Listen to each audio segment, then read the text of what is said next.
con el título Vivimos en los últimos tiempos, o podríamos también llamarle ¿acaso somos realmente la última generación?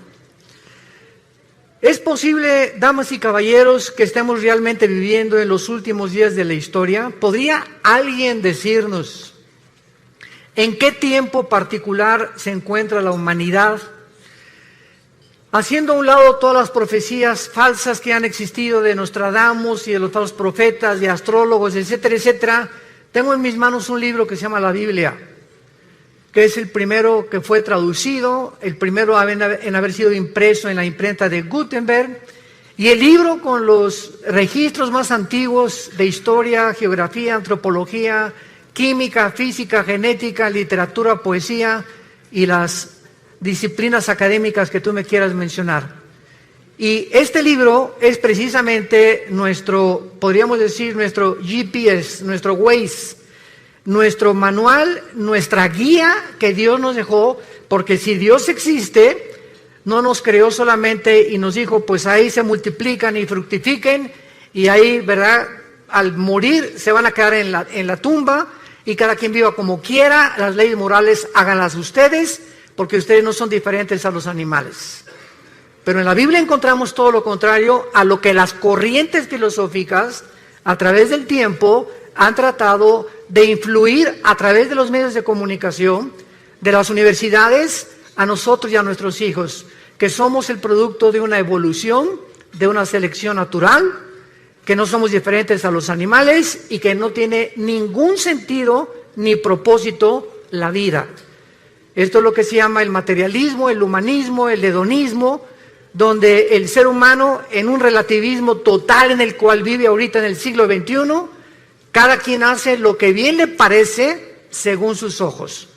Pero tenemos este libro maravilloso como el testimonio que Dios nos da para que nosotros podamos saber nuestro barco hacia dónde se está dirigiendo.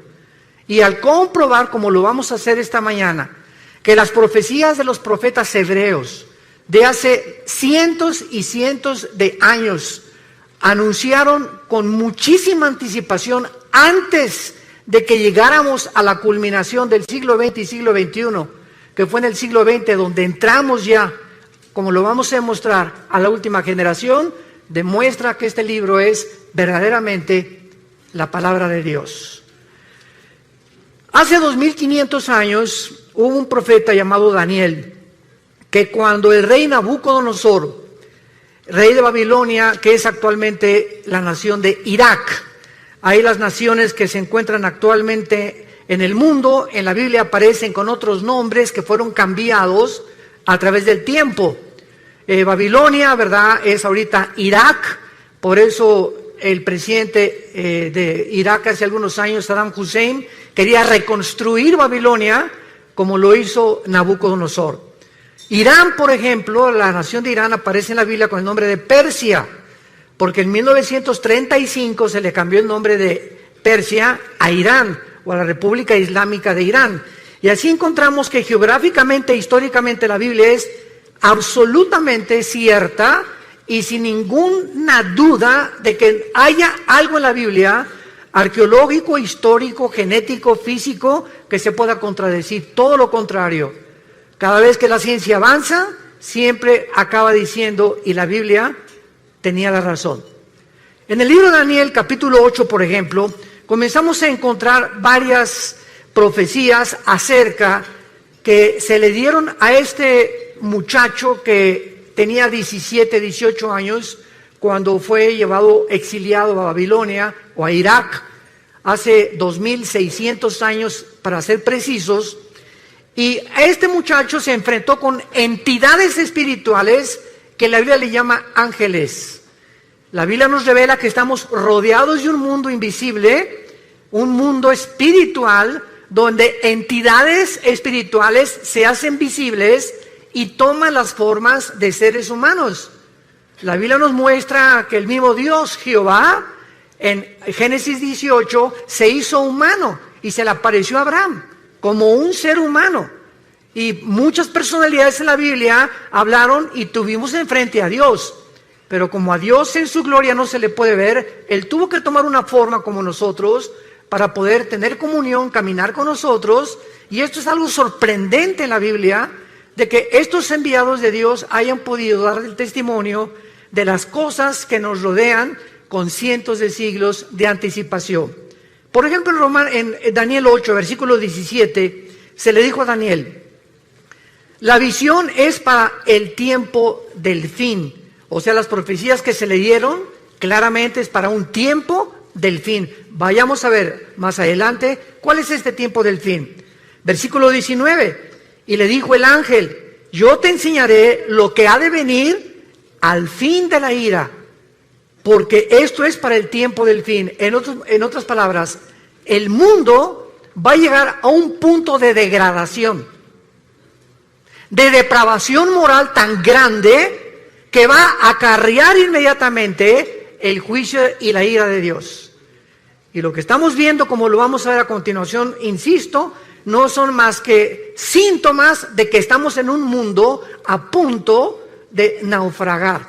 El planeta Tierra está enfermo con una enfermedad terminal de pulmonía. Todo está infectado, el planeta Tierra está tosiendo, ya tiene un cáncer el planeta Tierra en el agua, en el aire, en la comida, etcétera, etcétera, donde nosotros lo hemos hecho y donde la humanidad, desgraciadamente, muy tarde está tratando con el famoso, ¿verdad?, clima social y cambiar la forma de lo que existe, de la atmósfera, porque ya no es tiempo, el mundo se encuentra en un punto en el que ya no tiene regreso. En el capítulo 10 de Daniel, el ángel le vuelve a Daniel a decir en el versículo 14 estas palabras: he venido para hacerte saber lo que ha de venir a tu pueblo en los últimos días, porque la visión es para estos días. Capítulo 12, versículo 4, le dice el ángel a Daniel: Daniel, quiero que estas palabras las selles hasta el tiempo otra vez del fin. Muchos correrán de aquí para allá y el conocimiento se aumentará. En el versículo 9, él respondió: anda, Daniel, porque estas palabras están cerradas y selladas hasta el tiempo del fin. Vamos a ver más tarde que esta profecía se cumplió en el siglo XX. Veamos ahora el testimonio de Jesucristo y los apóstoles. ¿Qué fue lo que Jesucristo, mientras estuvo aquí en la tierra hace 2000 años, aportó para poder nosotros tener el conocimiento de que Él quería que supiéramos en qué tiempo nos encontramos? Nadie sabe el día y la hora en el que Él va a regresar. Y cualquier profecía que vean ustedes en las redes sociales, que Jesús viene, o que va a haber un temblor dentro de 2 meses, o que va a pasar esto, son tonterías de personas que quieren atraer a las redes sociales seguidores para causar controversia y pueda despertar en ti la conciencia del interés. Aquí tenemos la Biblia, no tenemos que acudir a las redes sociales para saber qué es lo que está pasando en el mundo. Jesucristo en el Monte de los Olivos, en el famoso Sermón del Monte, capítulo 24 de Mateo, dijo estas palabras cuando los discípulos le preguntaron, estando sentado en el Monte de los Olivos, diciéndonos: dinos cuándo serán estas cosas y qué señal habrá de tu venida y del fin del siglo.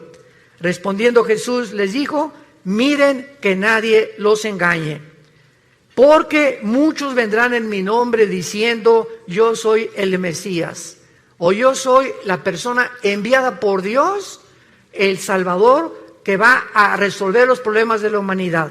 Y a muchos van a engañar. Oirán de guerras y rumores de guerras.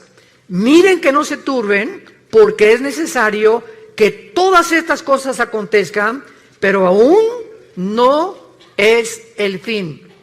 Se levantará nación contra nación, reino contra reino, y habrá pestes, hambres y terremotos en diferentes lugares, y todo esto será el principio de los dolores.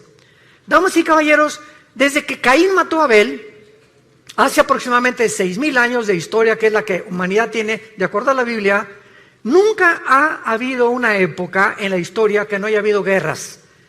De acuerdo al Instituto para la Investigación de la Paz en Suecia y Estocolmo, de los aproximadamente 6000 años que tenemos de historia, solamente han habido 25 años de paz. En 6,000 años de historia del ser humano, solo hemos tenido 25 años de paz. O sea, la historia de nosotros es una historia de guerras. Continuamente, generación tras generación, revoluciones, golpes de Estado, etcétera, etcétera. Pero el ser humano vive contra el ser humano. Somos autodestructivos. El sentimiento de la ambición de tener cada vez más poder, más prestigio, más dinero, lleva al ser humano a un punto donde él se eleva y al llegar allá a la punta del éxito, a la punta de la montaña, descubre que no es Dios. Y que alcanzaste el éxito, alcanzaste el dinero y comienza el ser humano a descomponerse con drogas, con mujeres, con su sexualidad. Comenzamos a perder completamente la brújula porque no fuimos creados para subir y tener éxito sin Dios. Dios es el único que merece toda la gloria y la adoración de nosotros. Y cuando el ser humano alcanza esta gloria y este éxito sin Dios, el ser humano se descompone. Entonces, siempre ha habido guerras.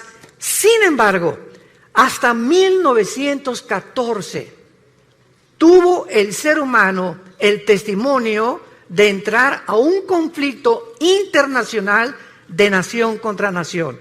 Fue hasta el siglo XX cuando tuvimos la primera guerra mundial de la humanidad. Pasaron algunos años y en 1939 a 1945, durante 6 años, el mundo se vio confrontado.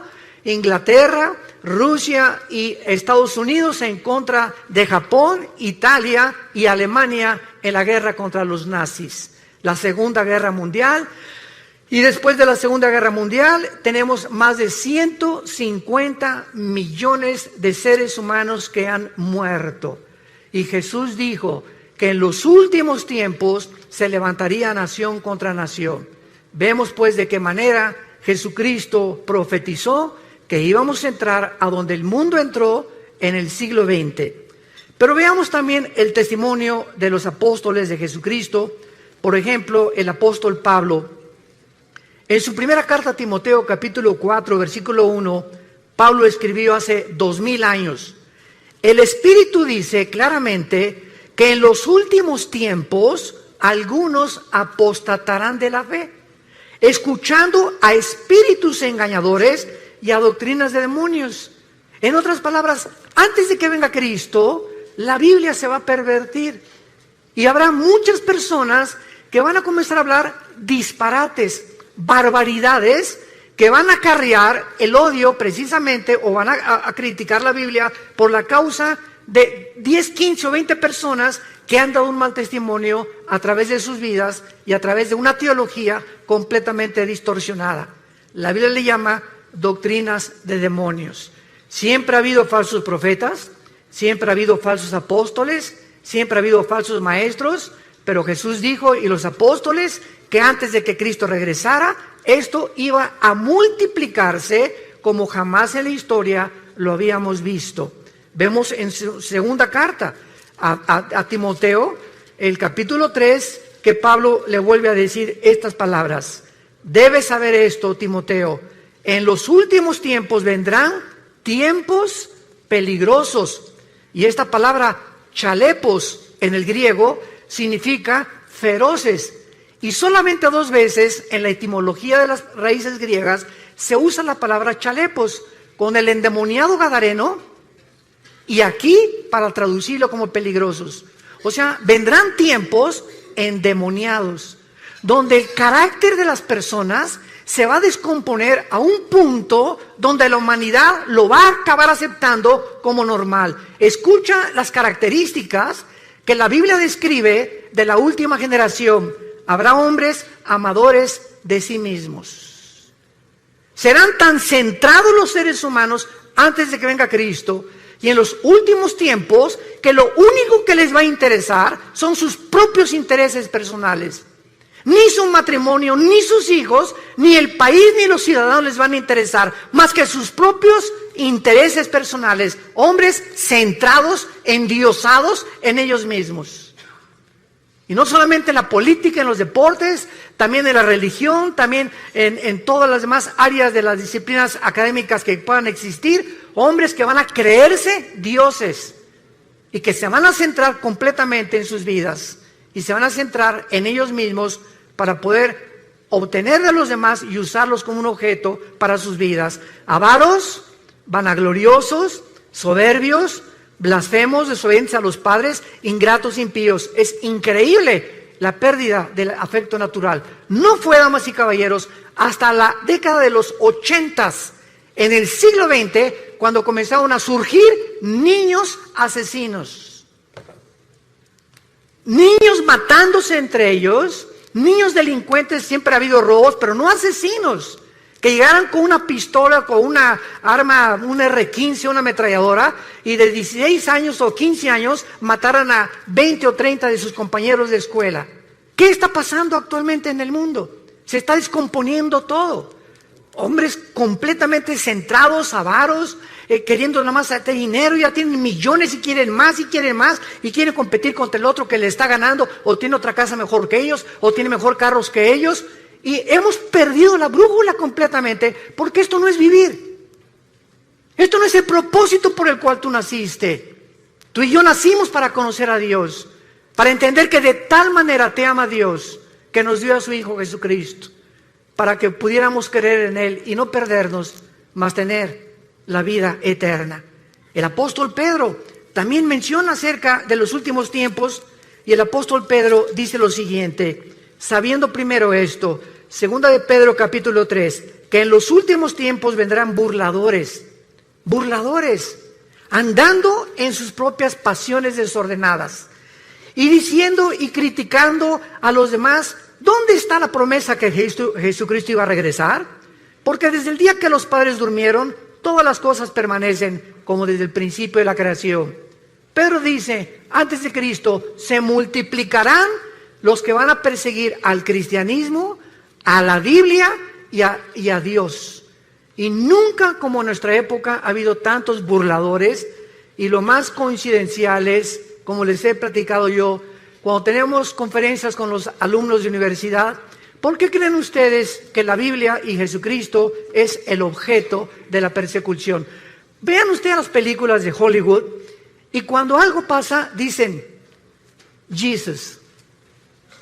¿Por qué es el nombre de Jesús el que expresan cuando se encuentran en dificultad o cuando matan a alguien? O Jesus Christ o Jesucristo. ¿Por qué Marilyn Manson, el cantante del heavy metal o del rock pesado, cuando predica acerca de sus mensajes, agarra un pollo y le arranca las plumas y agarra sangre y le escupe sobre la Biblia? ¿Por qué Madonna en sus conciertos se revuelca y dice que es sobre la sangre de Cristo? ¿Por qué no sobre Mahoma? ¿Por qué no es el libro del Corán el objeto del odio del mundo? ¿Por qué tiene que ser Cristo, el cristianismo y la Biblia? ¿Por qué? Porque es el único libro de los billones que existen en las librerías que contiene verdades absolutas. Es el libro que contiene verdades absolutas. Vivimos un relativismo espantoso donde la gente ya no sabe qué es verdad y qué no es verdad. Y el apóstol Juan finalmente habla también acerca del último tiempo en su primera carta, capítulo 2, mencionando que el último tiempo aún no llegaba, pero que ya era el último tiempo y que el anticristo no tarda en surgir en el mundo. Por eso conocemos que es el último tiempo. Damas y caballeros, nunca en la historia el mundo se había encontrado tan cerca para ser gobernado por un solo hombre. La tecnología que explotó y el conocimiento que explotó en el siglo XX, como lo vamos a ver, es impresionante, donde hemos llegado a una generación donde es posible el famoso globalismo o un solo gobierno mundial, que es el anhelo desde que el presidente Bush, el Papa Juan Pablo II comenzaron a promoverlo, que el mundo necesita un globalismo, necesitamos un gobierno mundial, una administración total por las naciones de Europa, necesitamos alguien que traiga paz y orden en el mundo, para que ya no esa lucha ahorita, Rusia, Siria, Irán y Turquía en contra del occidente, en contra de la OTAN, en contra de Europa, y el petróleo usarse como chantaje para poder de rodillas a Europa, etcétera, etcétera. El presidente Trump era aislando completamente a Estados Unidos de todos los demás en un proteccionismo que es la nueva política actual en el mundo, y vemos así los gobernantes en el mundo buscando cada quien sus propios intereses personales, sin darse cuenta que vivimos en un mundo tan interconectado que ya no podemos ninguno de nosotros separarnos los unos de los otros. Veamos nosotros a continuación una de las verdades más grandes que encontramos en la Biblia acerca de lo que estamos hablando. ¿Cómo podemos estar seguros entonces de que nuestra generación, la que tú y yo estamos viviendo, es la última?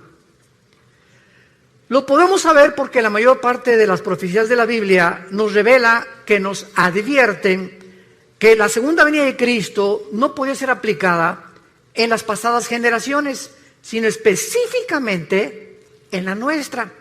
Por primera vez en la historia, las características geopolíticas de la Biblia profetizó sucederían en estos tiempos y se encuentran a nuestro alrededor. ¿Y cuáles son estas señales que son visibles por primera vez en la historia? Número 1, el aumento del conocimiento que el profeta Daniel anunció hace 2600 años. Daniel capítulo 12, versículo 4. Daniel, en los últimos tiempos, muchos correrán de aquí para allá y el conocimiento se aumentará. Veamos a continuación, damas y caballeros, que desde Adán y Eva hasta el siglo XX saltamos del burro al motor de gasolina.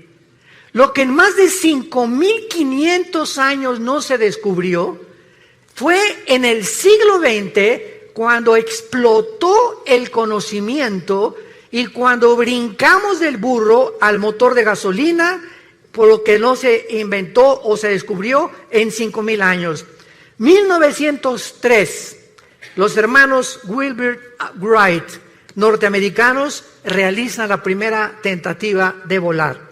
1929, Alejandro Fleming, médico, descubre la penicilina.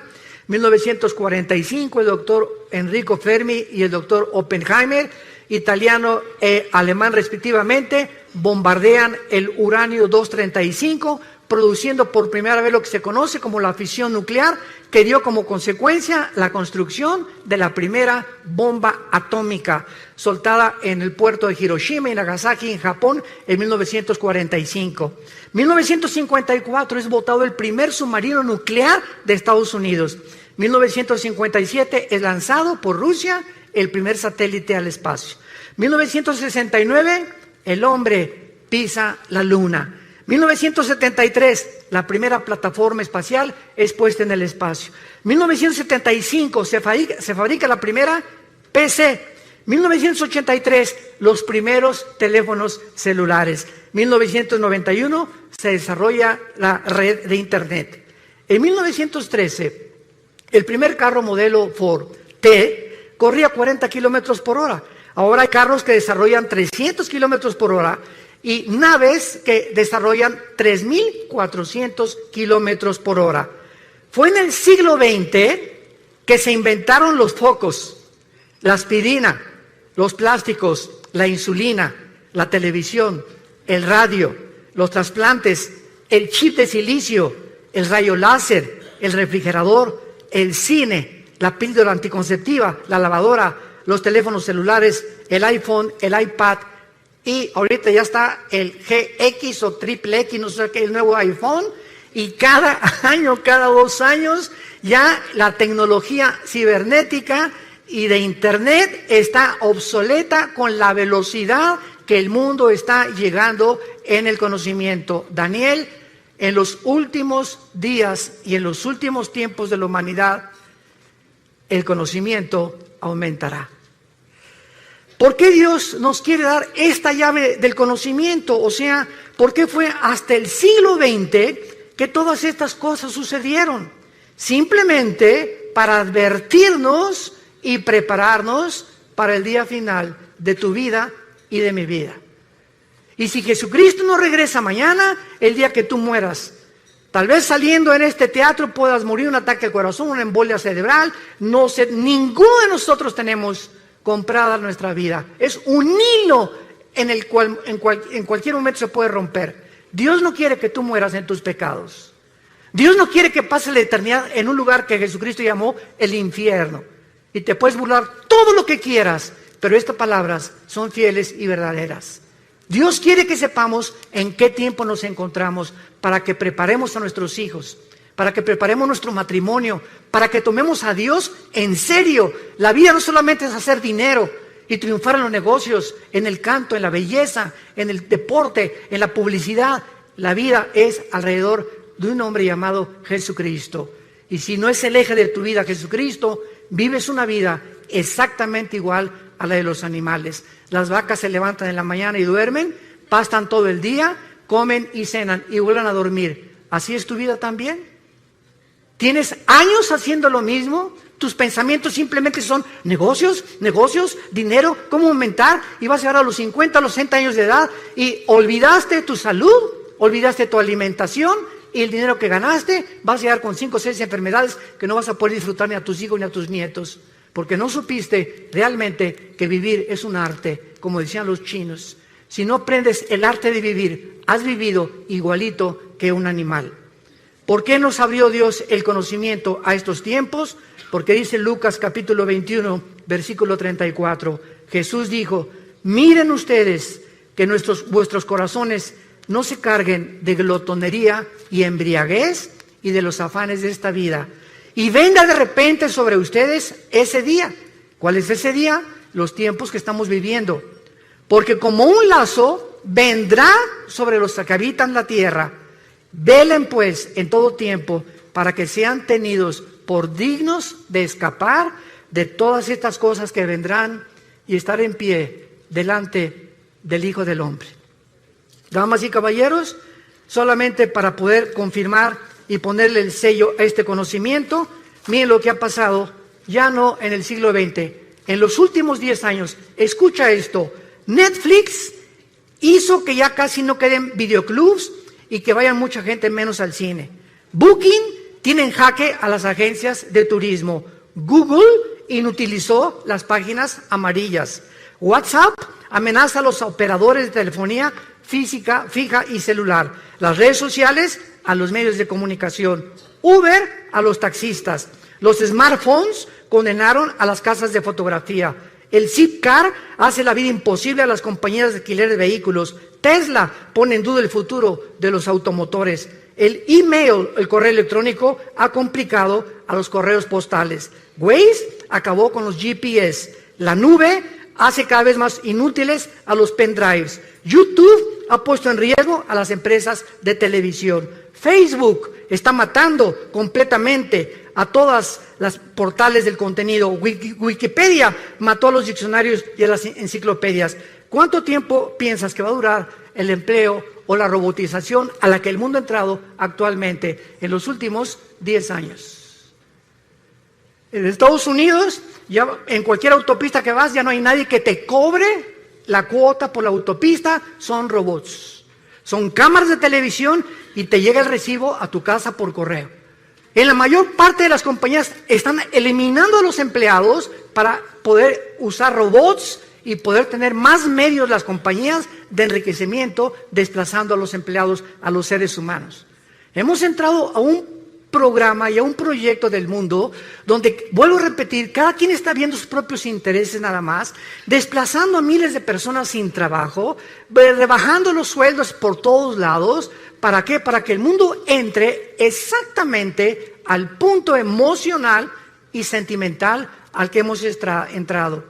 La Clínica Mayo en Rochester, en Estados Unidos, y el Hospital Hopkins, que son las dos instituciones más prestigiadas en la medicina del siglo XXI, acaban de coincidir hace algunos años que el factor principal de las enfermedades físicas y mentales del ser humano del siglo XXI se llama el estrés.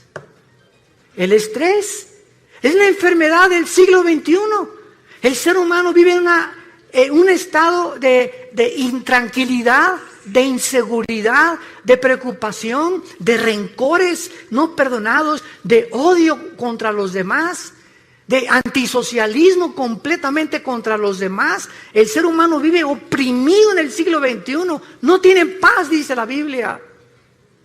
Y hace 2000 años Jesús, previendo que el ser humano llegaría al punto del estrés, donde se han recetado más de 650 billones de pastillas Valium, Prozac, todas las tranquilizantes en los últimos 2 años, es porque el mundo no tiene paz. Y hace 2000 años Jesús nos dio la medicina para el mundo que vivimos actualmente, que no son las pastillas tranquilizantes. Jesús dijo: mi paz les dejo, mi paz les doy. No como el mundo la da. En el mundo no vas a encontrar en paz. En el mundo vas a encontrar desilusiones, persecución, críticas, calumnias, etcétera, etcétera, odio, envidias de la gente. ¿Por qué? Porque el corazón del hombre está en guerra contra Dios. Hasta que no hagamos la paz con Dios por medio de la cruz, en la que Jesús abrió sus manos hace 2000 años, tu vida no va a tener paz, ni la mía tampoco, porque Jesús hizo la paz entre Dios y nosotros por medio de su sangre en esa cruz. Veamos nosotros, en segundo lugar, otra razón por la cual nos encontramos en la última generación. Hace 2500 años, un profeta llamado Zacarías en la Biblia escribió estas palabras anunciándonos lo que sucedió en 1945, y dice así: Zacarías 14, versículo 12: esta será la plaga con que herirá Jehová a todos los pueblos que pelearon contra Jerusalén. La carne de ellos se corromperá estando sobre sus pies, se consumirán en la cuenca sus ojos, la lengua se les deshará en su boca. En 1942, el doctor Oppenheimer y Enrico Fermi fueron los líderes del equipo científico que desarrolló la primera bomba atómica en Los Álamos, Nuevo México. Los Estados Unidos, Canadá y la Gran Bretaña se unieron a un plan ultra secreto que se llamó el Proyecto Manhattan, con el propósito de desarrollar armas atómicas. En 1942-43 le mandaron una carta a Alberto Einstein, que años atrás había descubierto la famosa fórmula de la teoría de la relatividad, E igual a mc al cuadrado. La energía es igual a la masa por la velocidad de la luz al cuadrado. Y cuando Einstein recibió la carta invitándolo al Proyecto Manhattan, él le mandó una carta al presidente de Estados Unidos diciéndole: yo no puedo colaborar en un proyecto donde yo estoy seguro que al bombardear el uranio 235 y producir la fisión nuclear, el hombre la va a usar para el beneficio de la humanidad. Yo lo quiero anunciar sin ser profeta, dijo Einstein. Esta fisión nuclear se usará para destruirnos y vamos a acabar otra vez como comenzó el mundo, con palos y con piedras, porque estamos a punto de destruirnos. Bueno, el 6 de agosto de 1945, a las 8:15 de la mañana, Estados Unidos lanza a una altura de 500 metros, porque la bomba atómica no cae en tierra y explota a 500 metros de altura. Sobre el avión Enola Gay, un bombardero B-52, y pasó Estados Unidos sobre este puerto, sobre Hiroshima, y explotaron la bomba atómica, que medía aproximadamente 3 metros, pesaba 4 toneladas, portaba uranio 235, y la bomba atómica tenía la capacidad nuclear de 20 kilotones. Un kilotón equivale a 1 tonelada de dinamita. 3 días después, el 9 de agosto, sueltan la segunda bomba atómica sobre Nagasaki. El avión B-29 Enola Gay explota y destruye a un radio de aproximadamente 25 kilómetros y mueren más de 150,000 japoneses. Y lo que profetizó Zacarías, que vendría el tiempo cuando habría una explosión donde las cuencas de los ojos se les iban a deshacer y la lengua se les desharía en su boca, cuando ni siquiera la pólvora estaba siendo usada hace 2500 años, sucedió en agosto de 1945. Él estaba anunciando las consecuencias de las radiaciones porque cada partícula de la bomba atómica tiene 200 sustancias radioactivas. Un minúsculo granito de la bomba atómica que llegue a tus ojos o que se le metiera a sus oídos o que entra por las narices o por la boca es suficiente para producirte cáncer y una muerte en menos de 6 meses. Si estas bombas tenían 20 kilotones o 20 toneladas de dinamita, quiero decirles a ustedes que actualmente la bomba de hidrógeno que se fabricó en 1952 tiene el potencial de 500 millones de kilotones. Y actualmente los misiles que están en los submarinos Titanium, los submarinos que tiene Rusia apuntando hacia Estados Unidos en el Pacífico y Estados Unidos apuntando hacia Rusia, cada submarino tiene 5 o 6 misiles y cada misil con el potencial nuclear de poder destruir 3 ciudades en 30 segundos.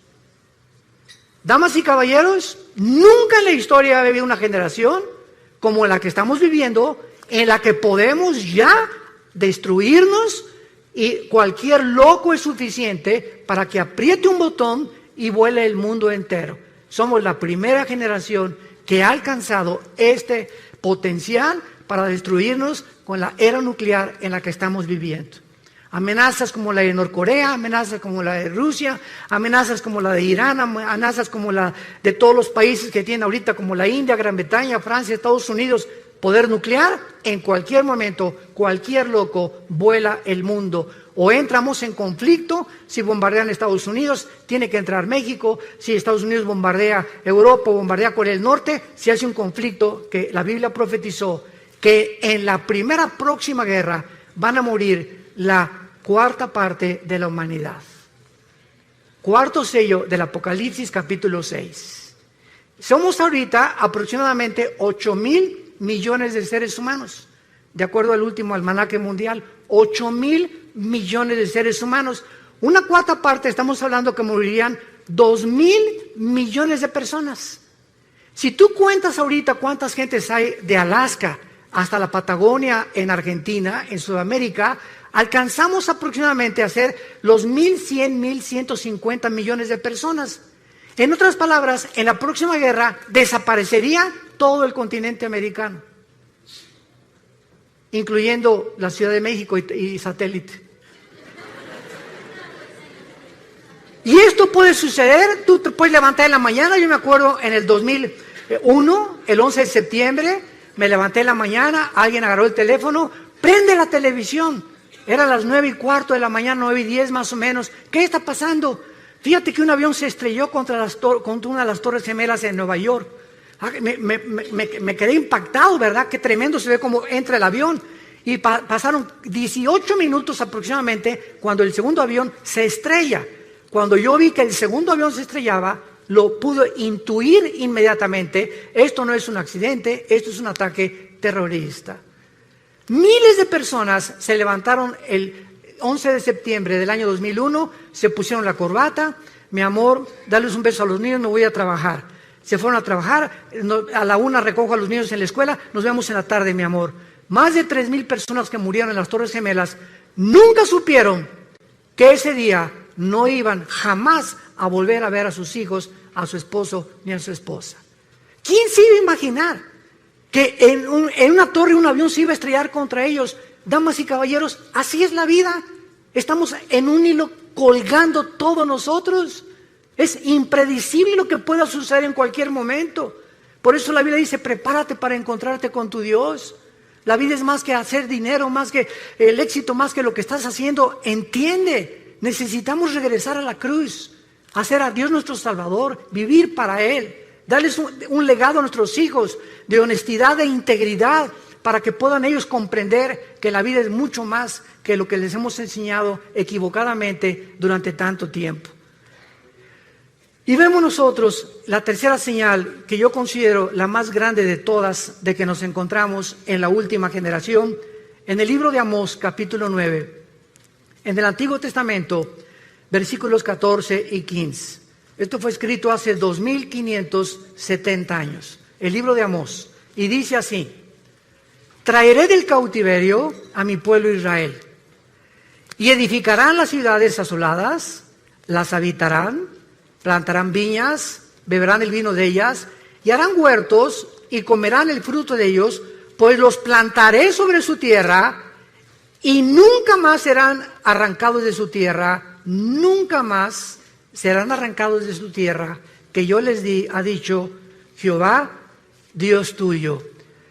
Cuando el último de los zares, antes de que entrara el comunismo en Rusia, por Lenin, Nicolás II, le preguntó a un misionero cristiano, dame una prueba de que Dios existe. Este misionero le contestó y le dijo al zar Nicolás II una sola palabra. Te voy a dar una sola palabra para demostrar que Dios existe. Y entonces el misionero le dijo la palabra Yisrael, Israel.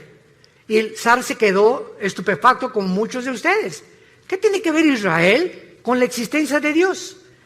Los judíos han sido la única civilización en la historia del mundo, la única que después de haber sido expulsados de su tierra, en el año 70 después de Cristo, cuando el general Tito romano acabó y destruyó Jerusalén, no dejando piedra sobre piedra, son la única civilización en la historia sobre los egipcios, sobre los asirios, sobre todos los babilonios, los griegos, etcétera, etcétera, que regresaron a su tierra el 14 de mayo de 1948 y en 2000 años no perdieron su lenguaje, no perdieron su gobierno, no perdieron su religión. ¿Qué fenómeno es este de Israel? ¿Y por qué Israel ha sido la nación que más odio ha suscitado durante todos estos últimos 2000 años de historia?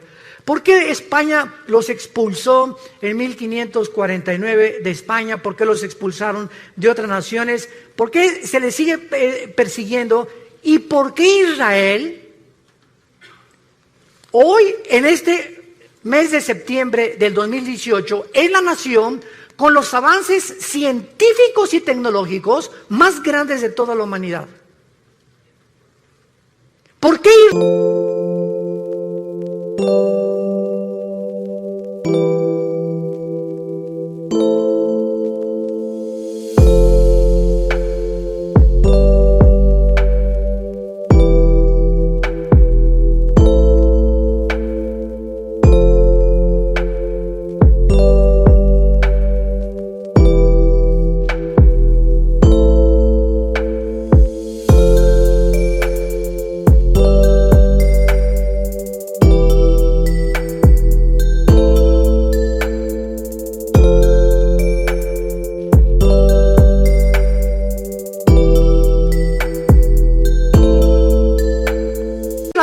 los premios Nobel que se han dado, ha ganado el 63% de los premios Nobel han sido judíos? ¿Por qué Israel tiene actualmente, siendo un minúsculo del país geográficamente, el tamaño de Nueva Jersey, comparado con más de 22 millones de naciones árabes que lo rodean, por qué tiene el mejor ejército del mundo y los mejores pilotos del mundo actualmente, mejores que los MiG rusos, mejores que los F-21 de Estados Unidos, mejores que los ingleses? No se compara con nadie en el mundo los pilotos y la aviación y la fuerza aérea y la defensa que tiene Israel en tecnología, en avances científicos y en la tecnología que tiene a través de la ciencia. ¿Qué es lo que ha hecho que este pueblo haya podido resurgir de las cenizas? ¿Y cuál es el mensaje que tenemos que entender? Es muy simple para comprender y se los voy a compartir. Cuando Dios creó el mundo, en el libro del Génesis, Dios escogió un punto geográfico en el mundo, un área geográfica, para que en esa área geográfica, a través de los 6,000 años de historia que el mundo ha desarrollado, se pudiera concentrar precisamente en ese punto insignificante que es Israel. Entonces Dios llama a un hombre no de Israel, lo llamó de Irak, que se llamaba Abraham. Y entonces a Abraham Dios le escoge un hombre para que forme una familia, para que a través de él nazcan 12 hijos y para que a través de los 12 hijos se forme lo que se conoció como las 12 tribus de Israel. ¿Cuál es el propósito por el cual Dios hizo esto? Simplemente para que nosotros entendiéramos lo siguiente, que a través del tiempo Dios tenía que llamar una nación a través de un hombre y a través de esta nación darnos a nosotros sus leyes. Dios llama a Israel para que a través de ellos recibamos las leyes morales. Los 10 mandamientos se los fueron dados a Moisés en el monte Sinaí. No existe un código de conducta ni de ética que se le pueda asemejar a los 10 mandamientos hasta el siglo XXI. Dios le da a Moisés las leyes de la alimentación, Levítico capítulo 11. Y le dice Dios a Moisés hace más de 4,500 años, damas y caballeros, no comas tacos al pastor, no coman carne de puerco.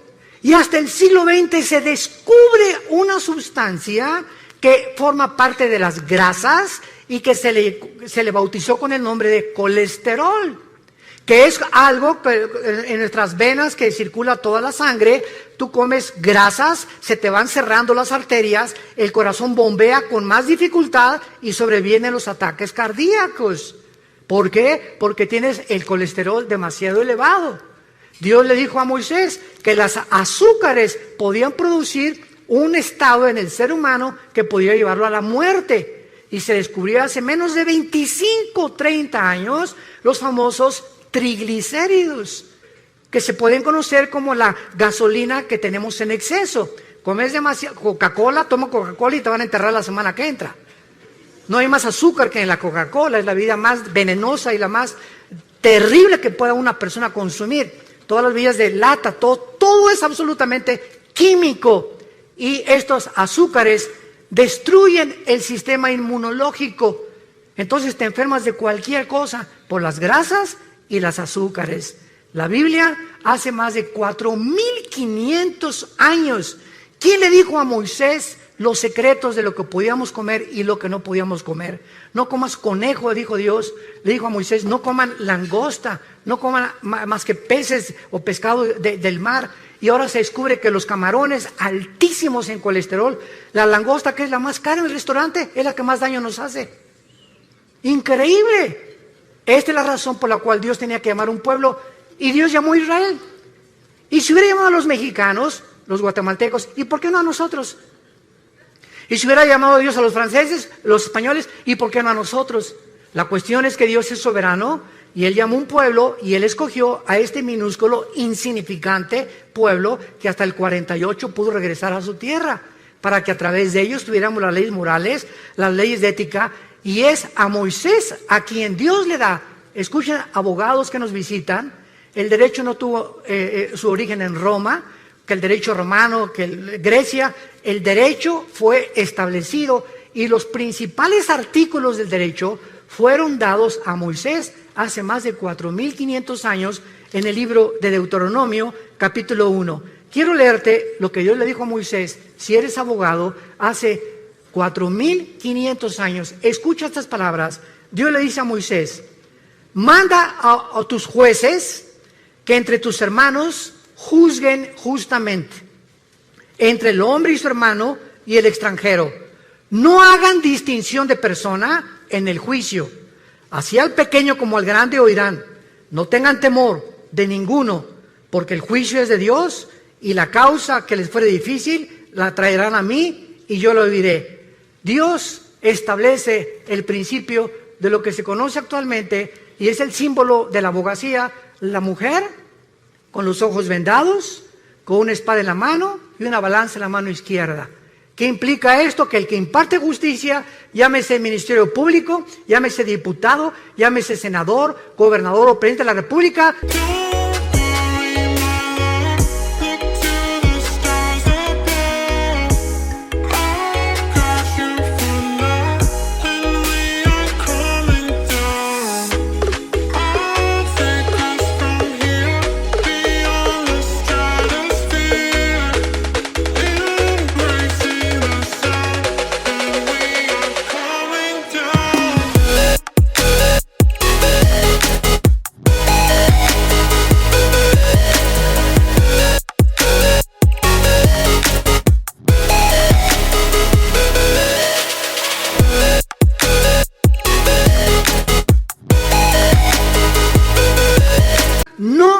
puede ver nadie a quien está juzgando, si es rico, si es pobre, si es ciego, si tiene dinero, si tiene influencias o no tiene influencias. El juicio tiene que impartirse de una forma equitativa, sin ver a la persona que estamos juzgando. La espada representa la justicia y la balanza, el balance con el cual tenemos que juzgar.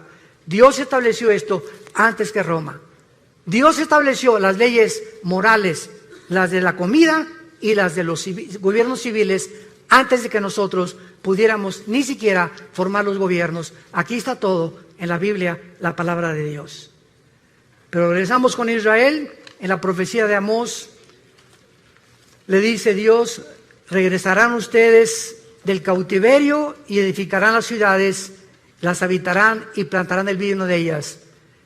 En el año 70 después de Cristo, el emperador Domiciano, después de Vespasiano, padre del general Tito Romano, llega a Jerusalén y arrasó Jerusalén. Desde el año 70 hasta el 14 de mayo de 1948, los judíos fueron dispersados por el mundo entero. Y ahorita hay judíos que son mexicanos. El apellido Pérez, por ejemplo, es judío. No es de Xochimilco. González, casi todos que terminan en EZ tienen origen judío. Hay judíos que no lo saben, mexicanos, guatemaltecos, hondureños, españoles, etcétera, etcétera, porque se mezclaron con el mundo entero, las 10 tribus principalmente de Israel. Y el 14 de mayo, después de la Segunda Guerra Mundial, cuando el mundo ve los horrores de los nazis y lo que hicieron con los judíos que mataron a más de 6 millones, hasta este momento los mismos sociólogos, los psiquiatras, los psicólogos, los neurólogos no han podido, en todos los libros que he leído y que he buscado, que nadie tiene la respuesta por qué Hitler, teniendo de enemigos a los ingleses, a los americanos y a los rusos en el este, se olvida de sus verdaderos enemigos y se voltea con un pueblo que no tenían armas, que no tenían defensa, que no tenían nada, que se llaman los judíos, con un odio, como decimos en México, odio jarocho. Y ven para acá Himmler, la solución final, campos de concentración. ¿Por qué veía Hitler a los judíos como el enemigo más grande del nazismo? Cuando no tenían ni nación. ¿Qué fue lo que movió a este hombre a desarrollar el proyecto de la solución final? Nadie te lo contesta más que la Biblia. Hitler era una persona que tenía contacto con demonios. Himmler era una persona que asistía completamente a reuniones de brujería. Les hicieron limpias a ellos. Tenían un contacto impresionante con el mundo del ocultismo.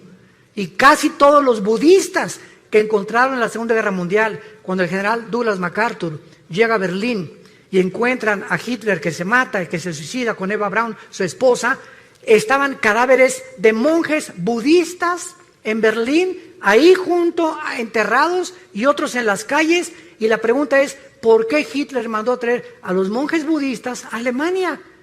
Porque le dijeron a Hitler que en la sociedad del Thule, que se encontraba en los montes Himalayas, ahí los ángeles habían bajado y le habían dado al hombre el conocimiento de que la raza aria, que es la que soñó Hitler, la raza blanca, los güeros, tenía que dominar el mundo y los demás tenían que morir. Vean ustedes los demonios que tenía este hombre, Adolfo Hitler.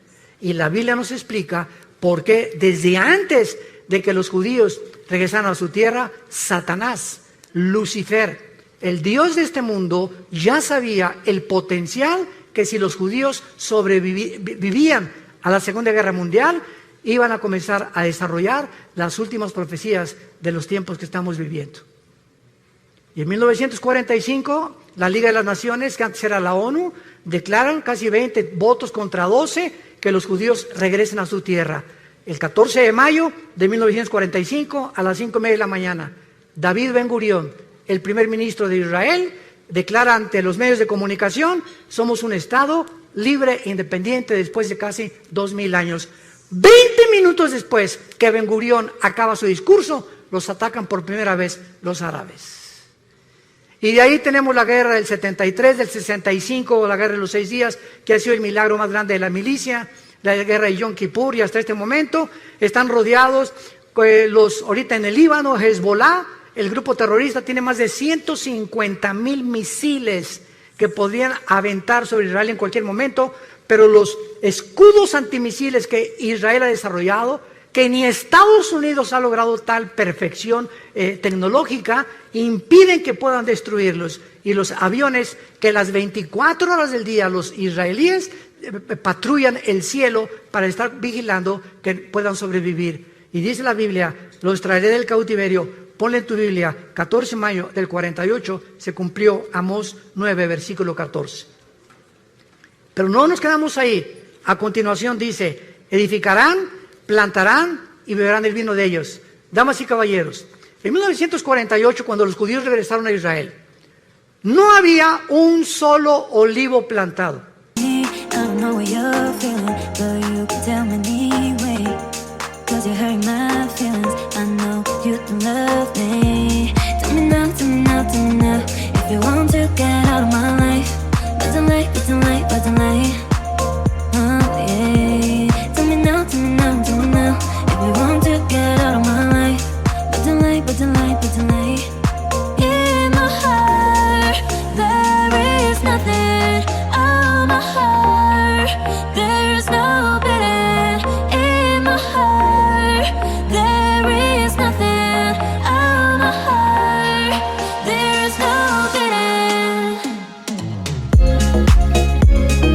No había un solo árbol plantado.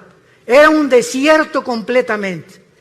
En menos de 4 años, en 1952, los judíos desarrollan la obra de la ingeniería hidráulica más portentosa, comparado solamente a los jardines colgantes del rey Nabucodonosor de Babilonia, que nadie sabe hasta ahorita cuál fue el secreto de Nabucodonosor para los jardines que fueran la 7ª maravilla del mundo. Los judíos desarrollan la plantación de 6 millones de olivos, uno por cada uno que mató los nazis en la Segunda Guerra Mundial. Los plantaré sobre su tierra, beberán fruto y beberán el vino de ellos, y un desierto se convierte en un paraíso, en un huerto del Edén, en 4 años. Y desde el 52 hasta nuestros días, ¿cuántas naciones están tratando de aplastarlos para conquistar el Medio Oriente y echarlos al mar Mediterráneo? Todos los que están a su alrededor, pero la Biblia dice, nunca más serán arrancados. La sobrevivencia de Israel es la prueba más grande que Dios, el Dios de la Biblia, es el Dios único y verdadero. Es el Dios y Padre de Jesucristo, el Dios y Padre de Abraham, de Isaac y de Jacob. Y esta es la razón de la envidia del mundo entero, porque el ser humano envidia a los que prosperan. En Latinoamérica vino la corriente famosa del imperialismo. No es que los pobres en Latinoamérica comenzaron a desarrollar el socialismo, el comunismo, porque son los ricos. Derrotamos a los imperialistas. Ellos son los culpables de nuestra pobreza. Damas y caballeros, el comunismo fue un fracaso. ¿Qué pasó en el 60? ¿Qué fue lo que hizo Castro con Cuba? Derroquemos a Batista, el comunismo, y a los 2 años salieron peor todavía. No hay un sistema de gobierno. Es una mentira la famosa teoría del proletariado y la burguesía de Carlos Marx. No ha funcionado. Estamos buscando como locos, como niños, cuál funciona, qué es lo que realmente, cuál gobierno, el comunismo, democracia, monarquías, etcétera, etcétera. Y vamos a seguir así, como dijo en México, como Don Teofilito, dando palos de ciego, porque solamente Dios nos puede decir cómo podemos gobernarnos.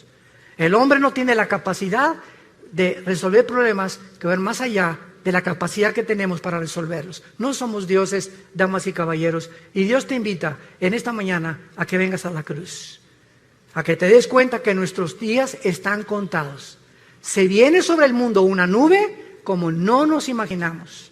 Vienen catástrofes, explosiones, erupciones, tsunamis, tornados, huracanes, terremotos como nunca los habíamos presenciado antes.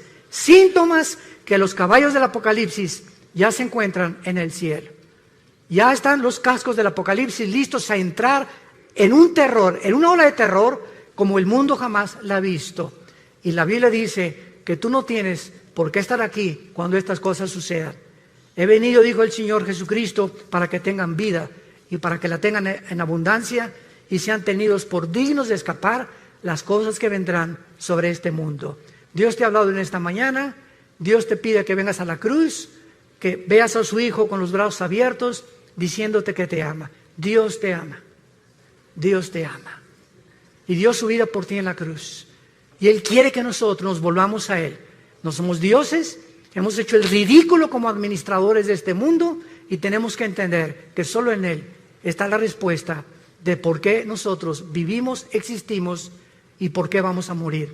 Les pido por unos instantes que inclinen su cabeza ahí desde tu lugar, y a los que ustedes bien les parezca, a los que sientan en su corazón, en su conciencia que estas palabras son fieles y verdaderas, dile tal vez por primera vez en tu vida esto a Dios. Ahí desde tu lugar, dile estas palabras: Señor mío y Dios mío, yo te pido perdón por mi vida. Sé que jamás podría pagar por mis pecados, pero creo que en esa cruz, ahora en la Biblia he descubierto que tú mandaste a tu Hijo Jesucristo a pagar por mí la cuenta pendiente que tenía yo de pecado. Contigo Él la pagó con su sangre preciosa. Él dio su vida por mí, el santo por el pecador, el justo por el injusto. Oh Dios, ahora entiendo que esto se llama gracia, que sin merecerlo me aceptas tal como soy del pecador. Señor Jesús, creo que en esa cruz abriste tus brazos por mí y que a través de tu muerte me aceptas aunque yo no lo merezca. Te pido que entres a mi corazón, porque creo que a los 3 días te levantaste de la muerte, venciste la tumba para darme la esperanza en este instante que si tú volviste a vivir y tú eres la resurrección y la vida, yo también al morir no cesará mi existencia, continuaré viviendo junto contigo por toda la eternidad. Gracias por esta esperanza. Gracias, Señor, por tan grande perdón. Y entra a mi corazón como mi Señor y mi Salvador. En el nombre de Jesús. Amén.